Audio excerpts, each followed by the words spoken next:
വeenas കിച്ചണിലേക്ക് എല്ലാവർക്കും സ്വാഗതം. ഇന്ന് ഞാനിവിടെ ഉള്ളി സാമ്പാറാണ് തയ്യാറാക്കുന്നത്. അപ്പോൾ സാമ്പാർ കഷ്ണങ്ങളൊന്നും കയ്യിലില്ല എങ്കിൽ പെട്ടെന്ന് തന്നെ തയ്യാറാക്കി എടുക്കാൻ പറ്റുന്ന നല്ല ടേസ്റ്റി ആയിട്ടുള്ള ഒരു സാമ്പാറാണ് ഉള്ളി സാമ്പാർ. ഞാനൊരു 200 ഗ്രാം ചുവന്നുള്ളി നന്നായിട്ട് കഴുകി വൃത്തിയാക്കി വെച്ചിട്ടുണ്ട്, തൊലിയെല്ലാം കളഞ്ഞ്. അപ്പോൾ ഇത് കട്ട് ചെയ്യേണ്ട ആവശ്യമില്ല, ഇത് മുഴുവനായിട്ട് തന്നെയാണ് യൂസ് ചെയ്യുന്നത്.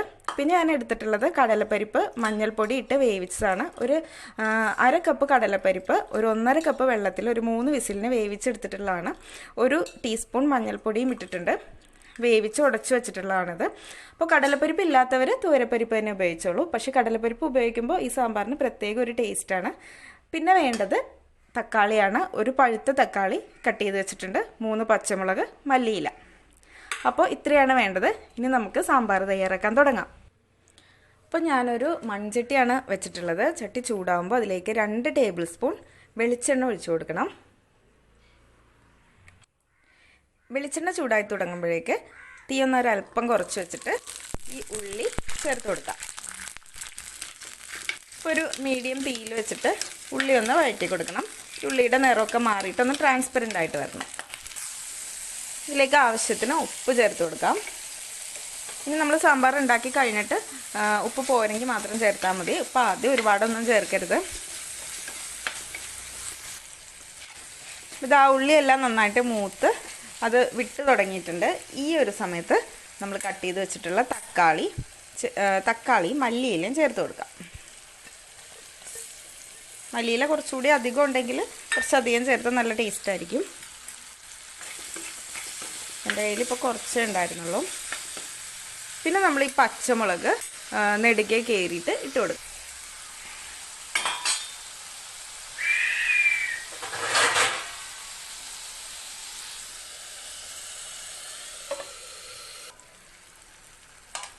തക്കാളി അത്യാവശ്യം വെന്തിട്ടുണ്ട്.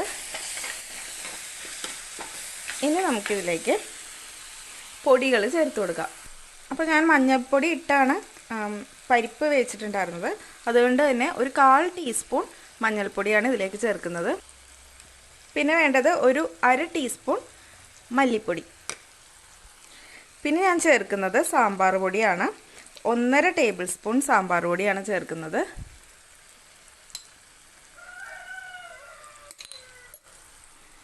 ഞാനിതിലേക്ക് വേറെ കായപ്പൊടിയൊന്നും വേറെ എക്സ്ട്രാ ചേർക്കുന്നില്ല. കാര്യം കായപ്പൊടി എല്ലാം ചേർത്തിട്ട് വീട്ടിൽ തന്നെ തയ്യാറാക്കിയ സാമ്പാർ പൊടിയാണ്.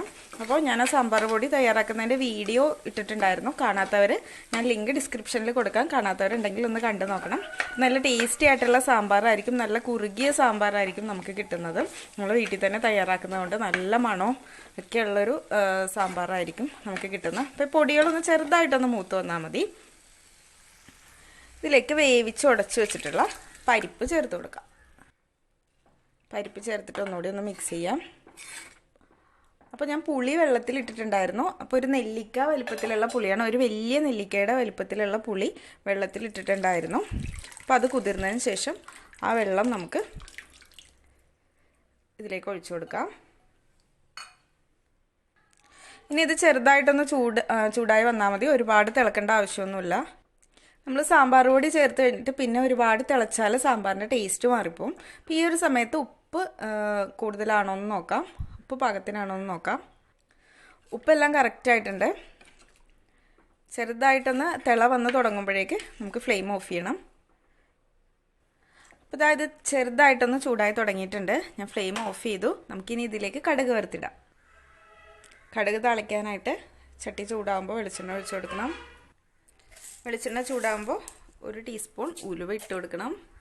ഉലുവ മൂത്ത് തുടങ്ങുമ്പോൾ കടുക് ഇട്ട് കൊടുക്കാം. കടുക് പൊട്ടി തുടങ്ങുമ്പോഴേക്ക് 2 വറ്റൽമുളകും കുറച്ച് കറിവേപ്പില നമ്മൾ കറിയിലേക്ക് ചേർത്ത് കൊടുക്കാം.